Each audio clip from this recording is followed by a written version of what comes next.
Ernesto Zedillo, este personaje de la política mexicana, un personaje gris, un personaje detestable, un sinvergüenza prácticamente, estuvo en el programa de Ciro Gómez Leiva y Ciro Gómez Leiva obtuvo una entrevista exclusiva con Ernesto Zedillo. Y hay que dar primero un contexto al respecto de por qué está Zedillo en México. Este 15 de septiembre fue el grito de la independencia y también al mismo tiempo fue en la mañana, junto con Andrés Manuel López Obrador y Claudia Sheinbaum, la promulgación de la reforma al Poder Judicial en el Diario Oficial de la Federación. Y esa misma noche del 15 estuvo en la Ciudad de México el Congreso Internacional o Asociación Internacional de la Barra de Abogados, una asociación que conglomera pues a muchos juristas a nivel mundial, muchos abogados privados que son según muy buenos.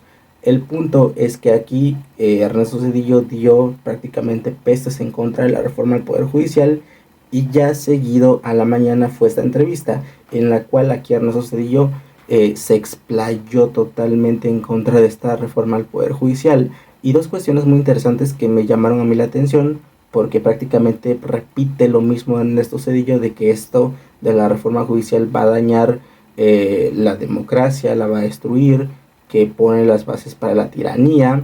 En sí lo que más me interesó fue cuando le dijo Ciro Gómez Leiva la pregunta, ¿por qué hasta ahora? ¿Por qué hasta ahora, Ernesto?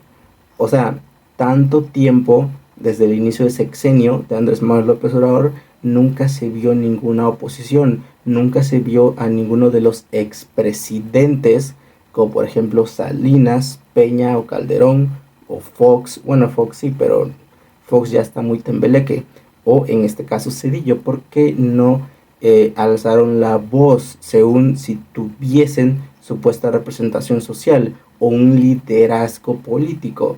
Y aquí Ernesto Zedillo vea su respuesta. Es que se han sentado bases para que México se convierta en una tiranía. ¿Por qué hasta ahora? ¿Por qué hasta hoy estamos escuchando la voz de Ernesto Zedillo? Es una respuesta muy sencilla, pero cuando veo que la República está en riesgo, no puedo quedarme callado. No puedo ser cobarde. O sea, esto ya es realmente un mundo al revés, porque Ernesto Zedillo está hablando de tiranía y a la misma vez está hablando de democracia, de Estado de Derecho. O sea, ¿qué democracia, qué Estado de Derecho cuando Ernesto Zedillo en su tiempo, en su sexenio, en 1994 a 95, hizo en menos de unos 3 o 2 meses su propia reforma al Poder Judicial, por así decirlo, que no fue en sí una reforma, sino que sacó a todos los ministros de la Suprema Corte en ese entonces, que eran más o menos 26 si no mal me equivoco, y los redujo a 11, que son los actuales, más aparte creó este famoso Consejo de la Judicatura, el que según es un organismo que se dedica a ver, a inspeccionar las determinaciones de los jueces, que según estén apegadas a derecho o a la Constitución. Se dedica más que nada en sí a corregirlos, a ver si están actuando con bien o que están teniendo corrupción en ese sentido. Que hoy en día, obviamente, este Consejo de la Judicatura es totalmente una burla porque ya se llama un Consejo de lo Familiar, mejor dicho, y pues prácticamente lo que está haciendo Andrés Manuel López Obrador con esta reforma al Poder Judicial es destruir el sistema judicial que implementó Ernesto Zedillo, porque el sistema judicial actual, yo lo digo, es como si fuese el hijo, la descendencia, el patrimonio de Ernesto Zedillo que está dejando a México, es ese sistema judicial y lo está destruyendo, por así decirlo, Andrés Manuel López Obrador.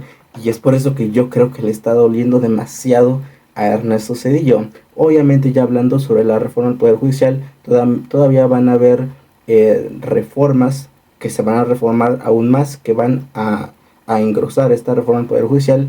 Van a haber leyes secundarias que tendrán que ver después sobre las fiscalías, que es totalmente cierto, de las fiscalías, de las comandancias, etcétera.